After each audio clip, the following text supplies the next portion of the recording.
皆さん、こんにちは。今日のテーマはドイツの都市伝説。歴史が深いだけあって、ドイツには数えきれないほど不思議な話があるんです。古城に出る幽霊から不気味な怪人、怪しい妖精の奇妙な噂等を厳選してお届けします。それでは、早速始めていきましょう。1、ベルリンの地下都市とナチスの秘密。ベルリンの地下には、かつての戦争時代に使われた無数のトンネルが存在します。第二次世界大戦中、ナチス政権が逃亡や軍事作戦のために掘り巡らせたもので、一部のトンネルは未だに発見されていないと言われています。そのため、ベルリンの地下にはまだ隠された金塊が眠っているという噂が絶えません。さらに、一部の都市伝説ではナチスの科学者が地下で秘密実験を続けていたという話もささやかれています。遺跡探索が趣味の地元民たちの間では、地下で奇妙な影を見た壁の奥から不気味な機械音が聞こえるといった怪談もささやかれているとか、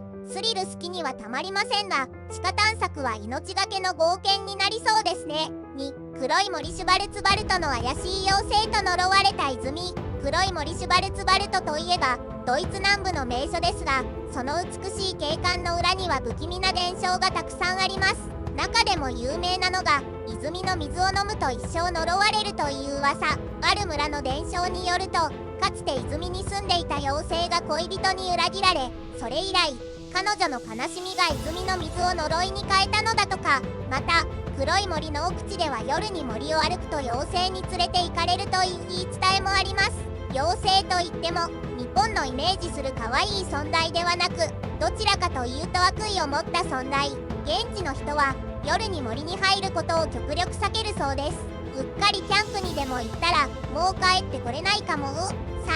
ハーメルンの笛吹き男。皆さんも一度は聞いたことがあるかもしれませんが、ドイツの都市伝説の代表といえばハーメルンの笛吹き男。これは1284年に起きた実話を元にした話とされています。ハーメルンの町で増えすぎたネズミの駆除を笛吹き男に依頼したものの報酬を支払わなかったため、怒った彼が笛の音で子供たちを連れ去ってしまったという伝承です。ところが最近の研究では、この話は単なる童話ではなく、本当に多くの子供が町からいなくなった事件を暗示しているのではと指摘されています。疫病や移民、さらにはカルト集団に拉致された説まで飛び交っています。いずれにしても、笛吹き男の音色が響いたら耳を塞いで逃げるべきでしょう。4、ギュッセルドルフのヴァンパイア事件。ドイツでは伝説的な吸血鬼の話もいくつかありますが、デュッセルドルフでは実際に起きたヴァンパイア事件が語り継がれています。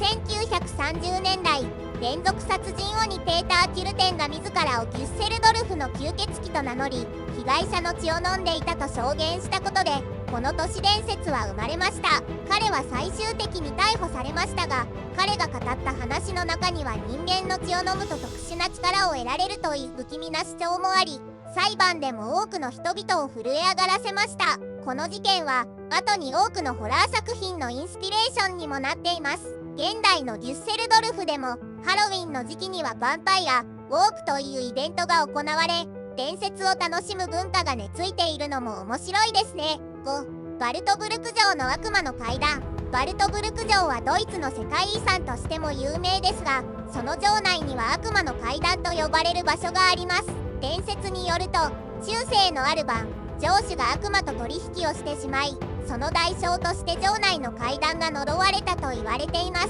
階段を登るたびに不運が重なり、最後まで登りきると魂が奪われるという話も。実際にこの階段を訪れた観光客が足が動かなくなった体調が急に悪くなったと証言した例もあり、階段にまつわる怪談は現代でも絶えません。歴史的な名所にまさかこんなホラーなスポットがあるなんて、観光ついでに肝試しなんていかがですか？いかがでしたか？ドイツの都市伝説はただの噂にとどまらず、歴史や文化とも深く結びついているところが興味深いですよね。古城や森の散策をするときは、ただの観光気分だけでなく、こうした不気味な逸話も頭の片隅に置いておくと、さらに楽しめるかもしれません。それでは、最後までご視聴いただきありがとうございました。また次回の動画でお会いしましょう。